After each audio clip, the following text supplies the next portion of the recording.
je vais faire un documentaire sur les gens qui font... Documentaire? Oui, sur les gens qui font le mois de Ramadan ici à Montréal.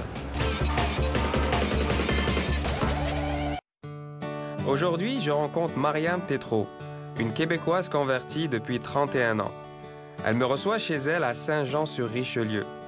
Mariam et sa sœur Yolande, qui est aussi convertie depuis 29 ans, invitent ce soir quelques amis à manger chez elle pour partager ensemble la rupture du jeûne. Mariam, merci beaucoup de nous recevoir ici. C'est un plaisir, Dans Wari. cette très belle maison, d'ailleurs. Et avant de partir, Wari, je voudrais souhaiter un Ramadan Karim à Un très bon tous Ramadan. mes frères et sœurs, un bon Ramadan. Mariam, Oui. comment toute cette aventure a commencé?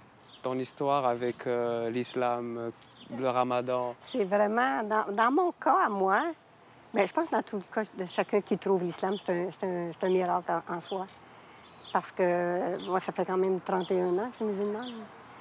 Puis, aucun regret. Aucun Au regret? contraire. OK. Toujours aussi passionnée. Toujours aussi, on dit en québécois, mordu. Tiens-toi au câble que Dieu t'a fait descendre. C'est vraiment, vraiment spécial. Mais c'est quoi le déclic? Qu'est-ce qui a Le fait? déclic, c'est, je l'ai dit plusieurs fois, c'est pas une primaire, là.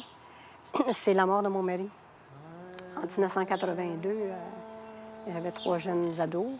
Puis mon mari est mort subitement dans mes bras. OK. Et quand tu perds ton mari comme ça, subitement, qui n'est pas malade, puis tout à coup, qui fait un anévrisme, puis qui part, mais mon premier décès que j'ai connu, tragique, c'est la mort de mon frère, qui est mort dans la rivière ici en faisant de la plongée sous-marine. Moi, à l'époque, j'avais 19 ans. Puis là, j'ai réfléchi, j'ai dit, mais on peut partir à n'importe quel âge. Lui, il avait 24 ans. Moi, j'avais 19 ans. Il n'était pas malade, il faisait de la plongée sous-marine. Ça a été mon premier déclic. C'est du choc, là, vraiment, pour me dire, hey, on peut partir n'importe quand. Puis toute ma vie, de 24 à 40, ça a été du questionnement. J'avais une grosse maison à Cowansville avec une grosse piscine, un tennis. Puis je m'assoyais puis je disais, il y a d'autres choses à la vie que ça. J'avais toujours un grand questionnement depuis que j'avais 7-8 ans. C'est une voix qui t'appelle, hein? Puis ça passe jeune. C'est pour ça que je dis, quand j'ai découvert ce livre-là, j'ai dit, c'est moi depuis si longtemps. Mais c'est moi, ça. Parce que tu ne trouves pas, hein? J'avais beau questionner. Ça, c'est un livre que j'ai... Le premier livre que j'ai lu. OK. Sur l'islam. Sur l'islam. What everyone should know about Islam and Muslims. C'est ça. OK. Donc ça, c'était en gros ton introduction avec le monde des musulmans. Oui. Donc en fait, tu étais dans une phase de recherche. Ah oui, beaucoup. Et là, tu as connu ce livre. Ça s'est accentué avec la mort de mon mari. D'accord. Puis là, je suis allée... je demeurais à Cowansville dans le temps. Alors, je suis allée au bord de... Yolande était à la maison. Elle n'était pas musulmane, mais elle me surveillait. Yolande, qui est ta sœur? Ma sœur. OK. Elle s'est convertie après toi? 3 ans après moi. 3 ans après toi? Mais elle, quand mon mari est décédé, elle venait à la maison parce que je restais avec les 3 petites filles. C'est quelque chose, perdre ton mari à 40 ans, comme ça, subitement. Alors, elle venait me surveiller, voir. Puis une journée, je dis, garde, Yolande, je m'en vais au bord du C'est lac. en te regardant qu'elle s'est intéressée aussi à l'islam? Oh non, pas tout de suite. Pas tout de Mais suite? non, j'étais pas musulmane dans le temps-là. OK. En 82, ça s'est quand fait mon mari est mort. Une semaine après, ça. Une semaine après? Que je suis allée au bord du lac. Yolande est venue chez moi. Je dis, regarde, je m'en vais au bord du lac. Elle a dit, non, je m'en vais pas dans le lac, là. Je m'en vais au bord du lac. OK. Et là, je me souviens d'une grosse roche. Puis je me suis assise sur la roche, puis j'ai dit, mon Dieu, je suis dans un néant. Puis j'ai dit, guidez-moi où vous voulez. C'était ça l'appel? Il a entendu. Vraiment. Allah, pardon. Dieu a vraiment entendu ma prière parce qu'il a fait de moi un musulman 3 mois après. OK. Et là, j'allais chez Yolande pour lui expliquer mes découvertes. Puis j'allais vite, hein, parce que j'allais vite. Puis j'allais tellement vite. C'est ça, mais généralement, quand on découvre quelque chose de nouveau, on essaye de voir tout. Ah, mais moi, c'est ça. Mais c'est pas tout le monde comme ça. Non, il y a des gens qui vont prendre 20 ans à devenir musulmans. Ouais. Après 30 ans, Ouais. donc, tu connais assez bien la religion Je musulmane. connais pas la langue arabe. Je prie en arabe. En arabe, oui. Mais je parle pas l'arabe, malheureusement. Malheureusement. J'ai été paresseuse. Mais c'est pas facile aussi, la langue arabe. C'est pas facile. J'ai fait beaucoup de choses aussi. J'avais des filles à élever aussi, là. Ouais. Les filles que j'ai envoyées à l'université. Puis... Justement, par rapport à tes enfants, ils sont pas musulmans? Non. OK. Et comment ça Pas se passe? encore. Pas encore? J'ose C'est en espérer. cours? Oui, ben non. Bon. Je sais pas. Ça Mais dépend de la vie. comment ça dépend, se passe genre, au quotidien, les relations avec... Avec mes enfants? ah, ouais, avec Ben, les enfants. chacun a sa vie. J'ai 3 filles. Moi, d'ailleurs, j'ai 3 filles. Ma plus jeune m'a donné 3 petits-fils. Mais le petit a de l'espoir. Il y avait- Le petit, lui, parce qu'il était malade, il était très malade à 3 ans et demi. Et là, ma fille, elle m'appelait, tu sais, Maman, prie parce que ça va pas bien pour Lucas. Mais je garde toi aussi, tu peux prier.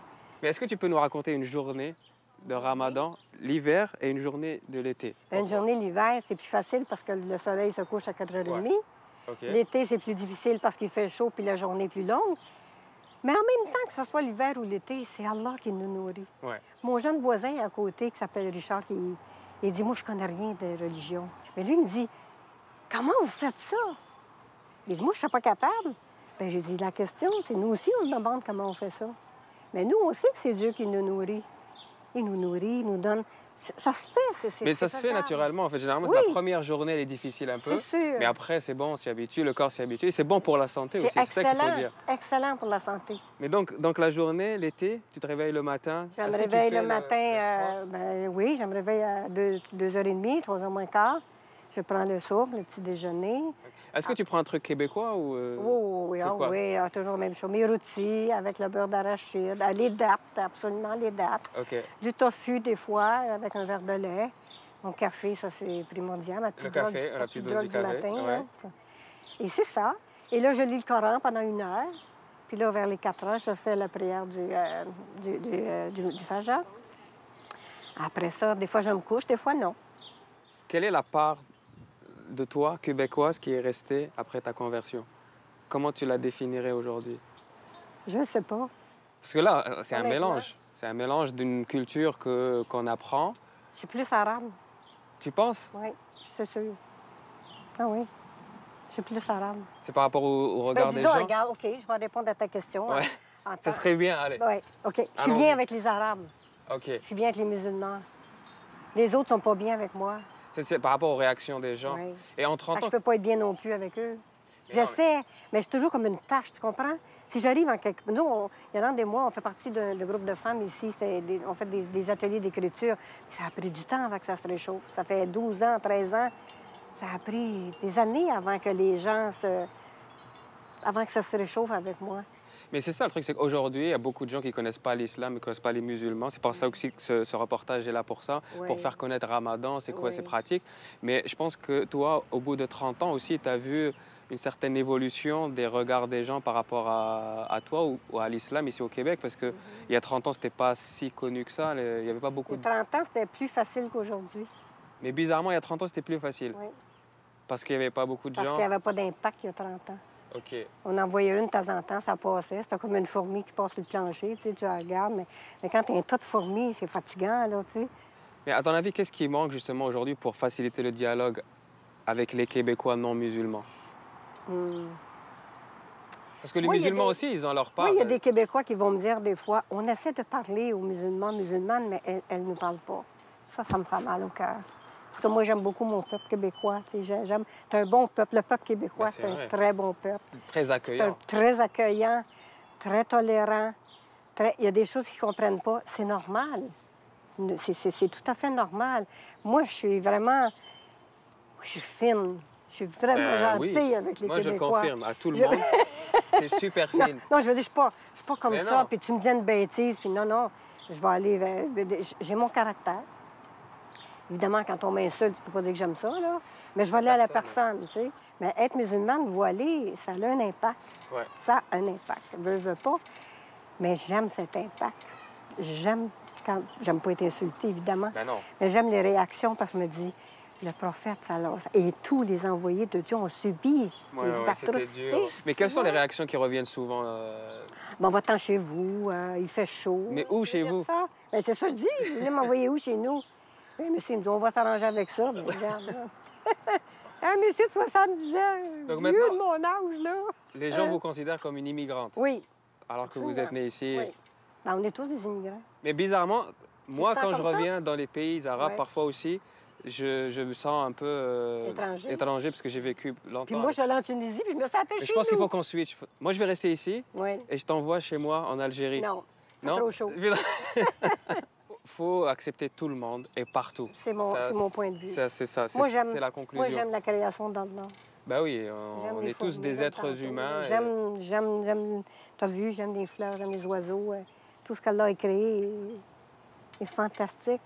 Il y a un orage qui nous attend, mais justement, c'est pour ça que ce soir, il y a quoi comme plat? Qu'est-ce que tu as préparé? Mais là, est-ce que tu veux visiter? On a un petit restaurant ici qui s'appelle Tante Rosa. OK, on va faire un tour là-bas? On va voir Tante Rosa.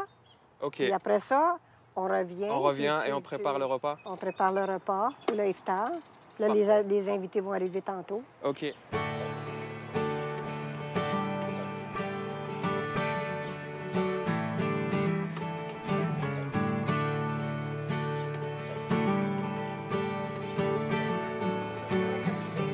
La Tante Rosa est un restaurant libanais où Mariam et Yolande viennent souvent déguster des plats orientaux. C'est pratiquement le seul traiteur du coin qui sert des mets halal. Mariam l'a découvert récemment. Avant, elle devait faire tout un détour via Montréal pour trouver ce genre de plat. À Saint-Jean-sur-Richelieu, il n'y a pas beaucoup de musulmans comparé à Montréal où se concentre la plus grande partie des musulmans du Québec.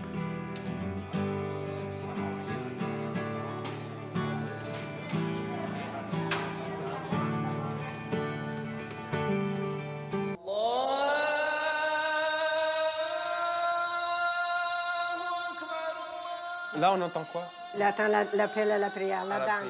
Donc qui appelle les musulmans à faire la prière. Après le iftar, après qu'on mange une petite bouchée, on va faire la prière, on fait la prière, puis là, on mange le gros repas. OK, donc là, on y va. On y va. Prier. Les hommes, vous priez en bas, puis nous, on prie en haut. Oui.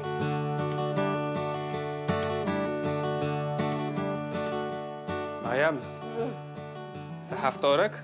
Ça veut dire? Ça veut dire bonne rupture du jeûne. Bon, bien, à toi aussi, Warwick, à tous les musulmans. À tous les musulmans. Les frères, les sœurs qui sont ici. Qui sont ici. Ceux partout dans le monde. Qui jeûnent, bénis sont ceux qui jeûnent. Bon, moi, je vais me servir.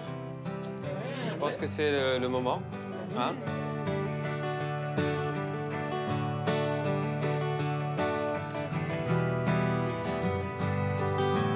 Mariam invite souvent des amis chez elle, notamment les sœurs Germain, Marie et André. Québécoises, converties également. Leur parcours se ressemble beaucoup. Elles se comprennent et se soutiennent mutuellement. Le mois de Ramadan est une occasion pour renforcer les liens avec la famille et les amis. Je me sens vraiment privilégié d'assister à ce pur moment de partage. Mariam a le don de mettre les invités très à l'aise. Tiens, Wari, tu veux laver tes mains? On va. On fait Bismillah. ça. Regarde comment ça sent bon. Oui, bismillah. Tu peux même en mettre dans ton visage.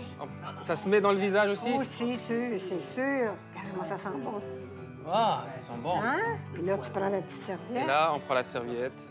Tu vois, j'ai dit à mon voisin l'autre jour, hier, j'ai dit, les gens qui nous connaissent pas nous détestent. Mais ceux qui nous aiment, ils nous aiment beaucoup. Ben oui. Ceux qui nous connaissent, Merci, ils nous aiment ils beaucoup. nous aiment. Fait que ça veut dire que... Faisons connaissance. Oui.